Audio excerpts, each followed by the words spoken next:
Good morning students. BA second year की class में education subject के अंतर्गत आज का जो मेरा टॉपिक है वो है बेसिक शिक्षा। बेसिक शिक्षा या बुनियादी शिक्षा,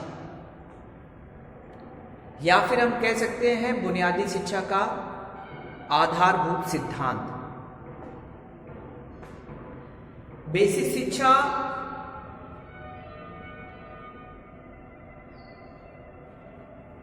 की जो नींव है वो महात्मा गांधी के द्वारा दी गई थी।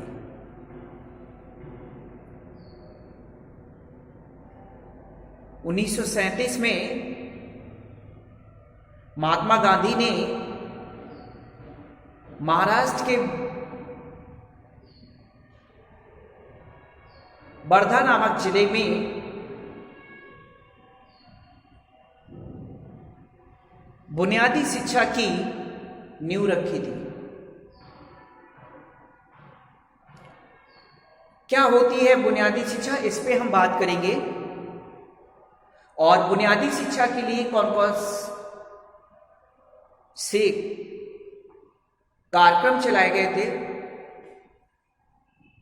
या बुनियादी शिक्षा के लिए भारत सरकार ने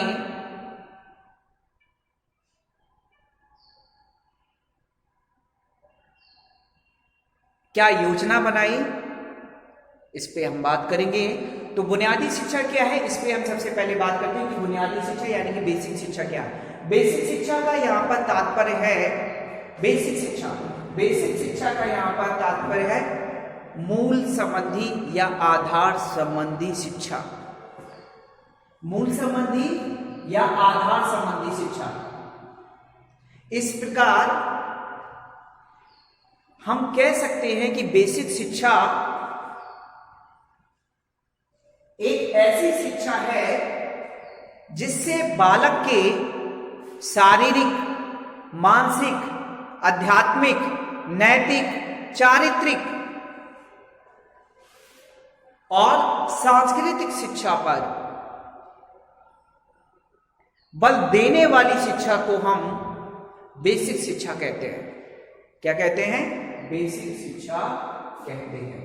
यानी कि ऐसी शिक्षा जो बालक के शारीरिक विकास पे फोकस करे, बालक के मानसिक विकास पे फोकस करे, बालक के आध्यात्मिक विकास पे फोकस करे, बालक के सांस्कृतिक विकास पे फोकस करे, बालक के नैतिक विकास पे फोकस करे, बालक के चारित्रिक विकास में फोकस करे। ऐसी शिक्षा जब बालक को प्रदान की जाएगी, ऐसी शिक्षा जब बालक को दी जाएगी, तो बालक का संपूर्ण विकास क्या हो पाएगा? संभव हो पाएगा। तभी बालक का संपूर्ण विकास संभव हो पाएगा। और ऐसी शिक्षा देने की बात महात्मा गांधी ने की है। किसने की है? महात्मा गांधी ने अपने आधारभूत सिद्धांतों में या बेसिक शिक्षा में महात्मा गांधी ने ऐसी शिक्षा देने की बात की है। आगे देखिए, बेसिक शिक्षा यानी कि बुनियादी शिक्षा की हम बात कर रहे हैं। और बुनियादी शिक्षा की अध्यक्षता के लिए डॉक्टर जाकिर हुसैन को, किसको? डॉक्टर जाकिर हुसैन को अध्यक्षता करने के लिए समिति में शामिल किया गया था। यानी कि हम बात करें कि बेसिक शिक्षा यानी कि बुनियादी शिक्षा है, इसकी अध्यक्षता किसने की थी? तो डॉक्टर जाकिर हुसैन की अध्यक्षता वाली समिति ने, डॉक्टर जाकिर हुसैन की अध्यक्षता वाली समिति ने, जिसमें डॉक्टर जाकिर हुसैन के अलावा 9 सदस्य और इस समिति में शामिल थे, उन्होंने 1937 में सरकार के समक्ष अपनी एक रिपोर्ट प्रस्तुत की थी। और उस रिपोर्ट में उन्होंने बताया था, क्या बताया था? कि वर्धा शिक्षा योजना के मूलभूत सिद्धांतों कॉमा वर्धा शिक्षा योजना के मूलभूत उद्देश्यों, कॉमा वर्धा शिक्षा योजना के अंतर्गत अध्यापकों और शिक्षक प्रशिक्षण, कॉमा विद्यालय संरक्षण, कॉमा प्रशासन निरीक्षण और प्रमुख हस्तकला और कास्ट शिल्प आदि बुनियादी शिक्षा के विषय होने चाहिए। बुनियादी शिक्षा के विषय कौन से होने चाहिए? बुनियादी शिक्षा के अंतर्गत हम किस तरीके से शिक्षा के स्तर को ऊपर उठा सकते हैं, शिक्षा के स्तर को बढ़ा सकते हैं, शिक्षा में कौन कौन से सुधार कर सकते हैं। इस सुधार में किन्होंने डॉक्टर जाकिर हुसैन ने अपनी समिति के माध्यम से उन्होंने बताया था कि बेसिक शिक्षा के जो मूलभूत सिद्धांत है उसको शामिल करना चाहिए। अध्यापकों के शिक्षण और प्रशिक्षण को हमें क्या करना चाहिए? शामिल करना चाहिए।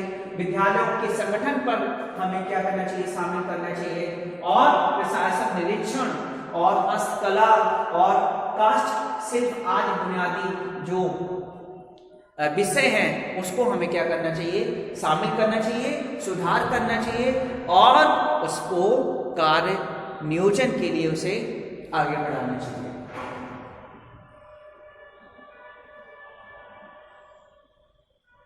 महात्मा गांधी ने बताया कि एक बालक का चहुमुखी विकास तभी हो सकता है जब बालक की शिक्षा में हम बालक के पाठ्यक्रम में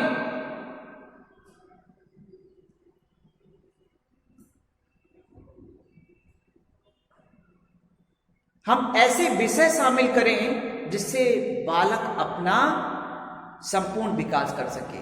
यानी कि बालक के पाठ्यक्रम में हमें ऐसे विषय शामिल करना चाहिए जिससे बालक का संपूर्ण विकास हो सके, संपूर्ण विकास हो सके। यानी कि बालक शिक्षा के साथ साथ कढ़ाई, बुनाई, सिलाई आदि प्रकार की शिक्षाएं भी ले सके। ऐसी शिक्षा को हमें क्या करना चाहिए? शामिल करना चाहिए। आगे है बेसिक शिक्षा के कुल मूलभूत सिद्धांत हैं और उन मूलभूत सिद्धांतों में सबसे पहला है शिक्षा जीवकोपार्जन। शिक्षा जीवनोपयोगी, यानी कि शिक्षा ऐसी हो जो जीवन के लिए उपयोगी साबित हो। शिक्षा ऐसी होनी चाहिए जिससे बच्चा अपना जीविकोपार्जन चला सके, अपना परिवार चला सके। शिक्षा ऐसी होनी चाहिए जिससे बच्चा अपना भरण पोषण कर सके। शिक्षा व्यवसायिक परक होनी चाहिए।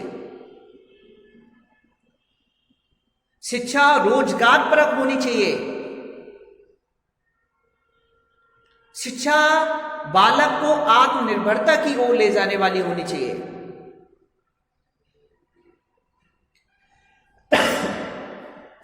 शिक्षा व्यक्ति में आत्मविश्वास पैदा करने वाली होनी चाहिए।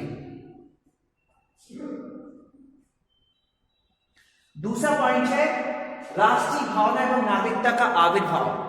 राष्ट्रीय भावना,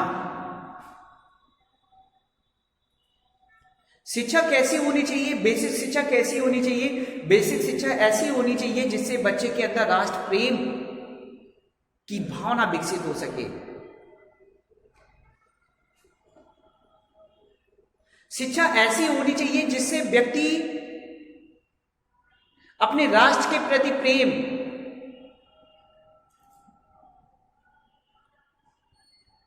नागरिकता के सारे कर्तव्यों को पूरा करने वाली शिक्षा हमें बच्चों को देनी है। ऐसी शिक्षा हमें बच्चों को प्रदान करनी है। आगे नेक्स्ट आत्मनिर्भरता और स्वावलंबन की भावना विकसित।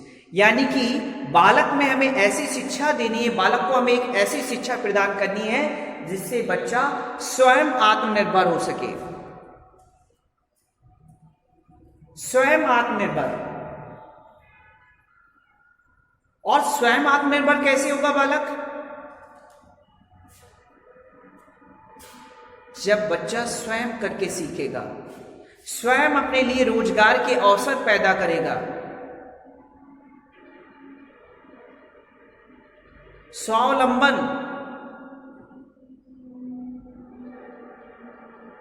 शिक्षा ऐसी होनी चाहिए जिससे बच्चा अपना तो भरण पोषण कर सके, साथ में दूसरों के लिए भी रोजगार पैदा कर सके। शिक्षा ऐसी प्रदान करनी चाहिए हमें। शिक्षा श्रम के सम्मान, श्रद्धा और उत्साह भरी होनी चाहिए। शिक्षा हमें, बेसिक शिक्षा हस्तकला पर फोकस करती है, काष्ठ शिल्प पे फोकस करती है, कढ़ाई बुनाई पर फोकस करती है। यानी कि हमें बालक को ऐसी शिक्षा प्रदान करनी है जिससे बालक श्रम के प्रति श्रद्धा, सम्मान और उत्साह पैदा कर सके। ऐसी शिक्षा हमें बच्चे को देनी है। हमें ऐसी शिक्षा नहीं देनी है जिससे बच्चा श्रम यानी कार्य के प्रति हीन भावना, घृणा आदि की भावना बालक के अंदर विकसित हो सके। ऐसी शिक्षा हमें प्रदान नहीं करनी है। बेसिक शिक्षा, महात्मा गांधी के द्वारा जो बेसिक शिक्षा प्रदान की गई थी उसका मूलभूत सिद्धांत था कि बच्चे को जो भी शिक्षा प्रदान की जाए वो शिक्षा कैसी हो, बाल केंद्रित शिक्षा हो, यानी कि बालक स्वयं करके सीखे। बाल केंद्रित शिक्षा, यहां पर बाल केंद्रित शिक्षा का मतलब है कि बालक के अनुसार शिक्षा दी जाए। बाल केंद्रित शिक्षा बालक की रुचियों को ध्यान में रखा जाए। यानी कि यहां पर हमें शिक्षक केंद्रित शिक्षा ना देकर बाल केंद्रित शिक्षा पर हमें क्या करना है, फोकस करना है। किस पे? बाल केंद्रित शिक्षा पर फोकस करना है, शिक्षक केंद्रित शिक्षा पर हमें फोकस नहीं करना है। That's all, thank you.